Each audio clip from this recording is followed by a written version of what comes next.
Karena kadang itu masalah datang sebagai jawaban dari doanya kita. Pasti kita yakin Al-Quran pasti benar sebagai seorang muslim. Ya kan? Karena ditulis dalam Al-Quran, Zalikal kitabu la raiba fi hudal lil muttaqin. Ini petunjuk, tidak ada keraguan di dalamnya. Petunjuk bagi orang yang bertakwa. Berarti sudah pasti benar. Di Al-Quran tertulis juga, la yukallifullahu nafsan illa wus'aha ma kasabat wa laha ma kasabat. Tidak diberikan masalah kecuali yang mampu menyelesaikan. Itu dulu kita yakini. Kalau diberikan ke saya mampu menyelesaikan. Jadi tidak ada negosiasi, pasti saya bisa. Kalau sudah ada pikiran seperti itu, bahkan innamal yusra fa innamal yusra. Bersama dengan kesusahan ada kemudahan. Waktu datang itu masalah, ada juga solusinya. Bukan besok atau lusa atau minggu depan. Langsung masalah, solusi, satu paket. Berarti waktu ada masalah pasti ada solusinya, berarti bisa. Dan bisa kita selesaikan. Bahkan tertulis di dalam Al-Quran, tidak dirubah nasib sebuah kaum sebelum dia merubah nasibnya sendiri. Nanti kita memang bergerak, baru dikasih solusi. Memang bergerak apa Ki? Bukan bila ikhtiar, memang perintahnya ikhtiar maksimal. Bukan berdoa saja, tidak, ikhtiar dulu maksimal, serta itu tawakal, jangan lupa berdoa. Kalau belum apa-apa langsung minta tawakal itu cuma bersembunyi di balik zona malasnya. Karena kadang itu masalah datang sebagai jawaban dari doanya kita. Datang sebagai jawaban dari doanya kita. Misalnya kita minta, ya Allah, saya minta dijadikan orang yang sabar ya Allah. Langsung dikirimkan tetangga yang kurang ajar. Yang dengan itu dia belajar sabar. Kadang juga ya dia minta rezeki yang banyak karena saya mau bawa orang tua saya haji dan umroh. Berarti kalau dilihat bisnisnya sekarang kayaknya tidak cukup itu rezeki, harus ada infrastrukturnya untuk supaya dapat. Nah ini bisnisnya misalnya laundry kecil bagaimana bisa dipakai untuk dapat rezeki yang banyak? Berarti dipersiapkan bisnis yang besar. Nah, tapi kalau mau dia bisnis yang besar, kapasitasnya juga harus besar. Supaya naik kapasitasnya ini orang, yang berdoa tadi, berarti dikasih masalah, yang dengan masalah itu dia bisa selesaikan, akhirnya dia mempelajari marketing, operasional, SDM, keuangan, yang bisa kapasitasnya untuk menjalankan bisnis yang besar. Tiba-tiba ada peluang, diambil aja jadi bisnis besar. Jadi dikasih masalah kadang jawaban dari doanya kita. Jadi tidak usah takut sama masalah. Karena itu pasti baik, karena semua yang terjadi bagian dari takdir Allah yang sudah pasti baik. Ini dulu, mindset dulu benar. Kalau masalah anunya gampang sekali. Kalau sudah mindsetnya benar, langsung lari-lari saja kita belajarnya. Kalau sudah begitu, jangan ragu sama masalah. Kalau ada yang bilang, kalau ada yang kayak mendengar masalah langsung tarik napas, ini. Sekali bilang, kalau kayak kita rasa berat sekali itu masalah dan kita rasa kita tidak sanggup selesaikan, sekali bilang, kayaknya ini ada yang salah dalam Al-Quran ini. Sekali tak kala bilang saja begitu, kalau memang tapi kafir Tommy juga itu kalau sampai seperti itu. Tapi kalau kita muslim, yakin, tidak mungkin salah ini Al-Quran.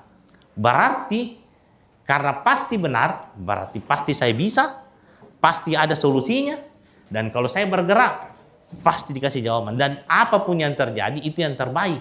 Karena ini bagian dari takdir Allah. Kalaupun ini terjadi, ini ditunda karena Allah mesti siapkan yang lebih baik dari apa yang saya minta.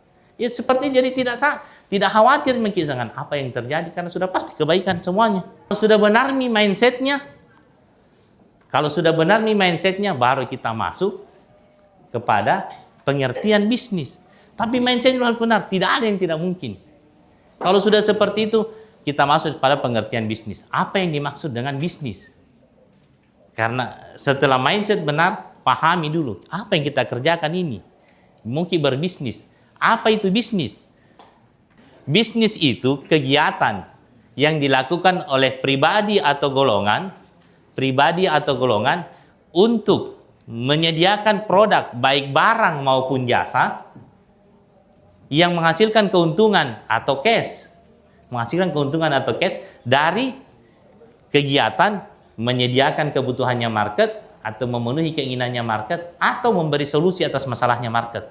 3 ini yang menjadi poin utamanya. Jadi bisa sendiri, bisa bersama, bisa individu atau golongan. Jangan sampai kalau dibilang, banyak orang bukan bisnis itu patung-patungan. Bisnis juga namanya itu, sendiri atau bersama. Harus menyediakan produk, baik barang maupun jasa. Berarti harus ada produknya.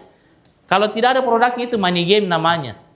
Ada uang dengan uang itu baku hantam ya, jadi uang lagi, uang begitu. Bahkan money game supaya tidak dianggap sebagai money game, supaya dibilang halal. Akhirnya dia kasih produk, cari produk supaya bukan yang jadi money game ini. Jadi sebenarnya itu produk hanya sekedar alasan supaya tidak jadi riba. Cari produknya, tidak, bahkan akhirnya dia bilang, jangan begitu produknya ini saya anu semua. Yang penting ada ini bonus ininya, kalau dapat begini. Jadi harus ada produk, bisa barang maupun jasa. Jadi ada barang fisiknya, jasa kayak laundry, jasa juga. Nah, harus ada produknya yang menghasilkan keuntungan. Kalau ada produk berarti kita tahu siapa yang mau beli. Nah, kalau ada menghasilkan keuntungan, kalau ada keuntungan atau ada cashnya, berarti harus ada strateginya. Harus ada caranya yang menghasilkan keuntungan itu. Harus kita tetapkan berapa keuntungannya, berapa cashnya, dan bagaimana caranya mendapatkan keuntungan tersebut. Dari menyediakan kebutuhan market atau memenuhi keinginan market atau memberi solusi atas masalah market. Satu saja dari tiga ini, kebutuhan, keinginan, masalah yang kita bisa sediakan, ada bisnisnya. Tapi kalau tiga-tiganya tidak ada, susah. Satu saja bisa, apalagi kalau tiga-tiganya. Kita tahu kebutuhannya, keinginannya, masalahnya. Makanya kembali lagi nanti harus kita tahu siapa marketnya dan siapa kompetitornya. Jadi karena kita tadi, ini semuanya kembali kepada market. Jangan sampai bikin bisnis yang kita tidak tahu. Yang kita tidak tahu siapa marketnya ini. Sehingga kita tidak tahu apa kebutuhan yang bisa kita sediakan, apa keinginan yang bisa kita penuhi, dan apa masalahnya yang bisa kita kasih solusi. Kalau kita tidak tahu, habis waktu tak untuk jalankan ini bisnis. Harus betul-betul kita pahami itu.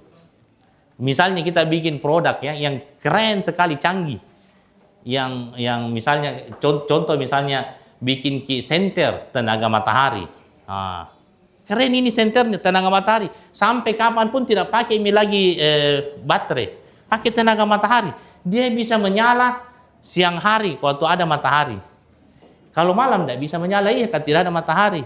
Terus apa gunanya senter kalau ada matahari? Kita butuhnya kalau malam mati lampu. Nah ini dia senternya tenaga matahari.